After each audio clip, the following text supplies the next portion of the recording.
The book of Ezekiel, chapter 38.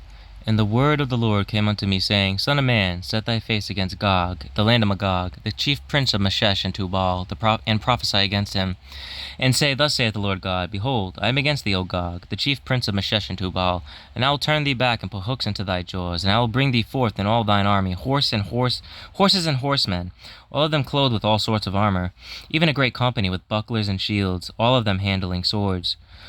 Persia, Ethiopia, and Libya with them, all of them with shield and helmet, Gomer and all his bands, the house of Tagarma and the north quarters, and all his bands, and many people with thee.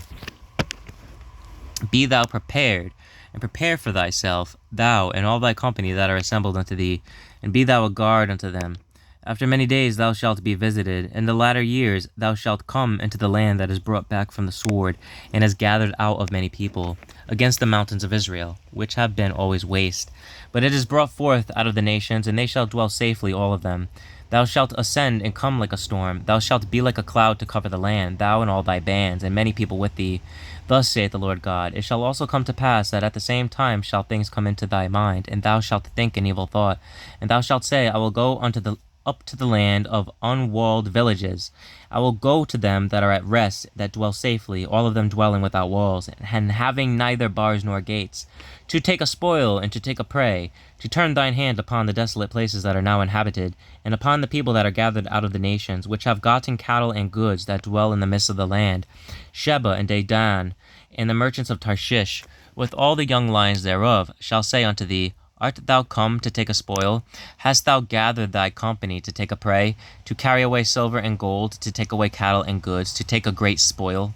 Therefore, son of man, prophesy, and say unto Gog, Thus saith the Lord God, In that day when my people of Israel dwelleth safely, thou shalt not know it, and thou shalt come from thy place out of the north parts, thou and many people with thee, all of them riding upon horses, a great company, and a mighty army.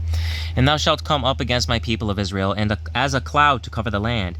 It shall be in the latter days, and I will bring thee against my land, that the heathen may know me, when I shall be sanctified in thee, O Gog, before their eyes. Thus saith the Lord God.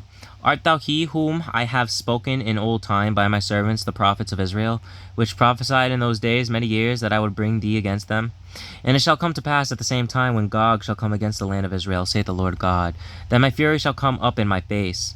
For in my jealousy and in the fire of my wrath have I spoken. Surely in that day there shall be a great shaking in the land of Israel, so that the fishes of the sea and the fowls of the heaven and the beasts of the field and all creeping things that creep upon the earth and all the men that are upon the face of the earth shall shake at my presence, and the mountains shall be thrown down, and the steep places shall fall, and every wall shall fall to the ground. And I will call for a sword against him throughout all my mountains, saith the Lord God. Every man's sword shall be against his brother, and I will plead against him with pestilence and with blood. And I will rain upon him, and upon his bands, and upon the many people that are with him, an overflowing rain, and great hailstones, fire and brimstone. Thus will I magnify myself, and sanctify myself, and I will be known in the eyes of many nations, and they shall know that I am the Lord.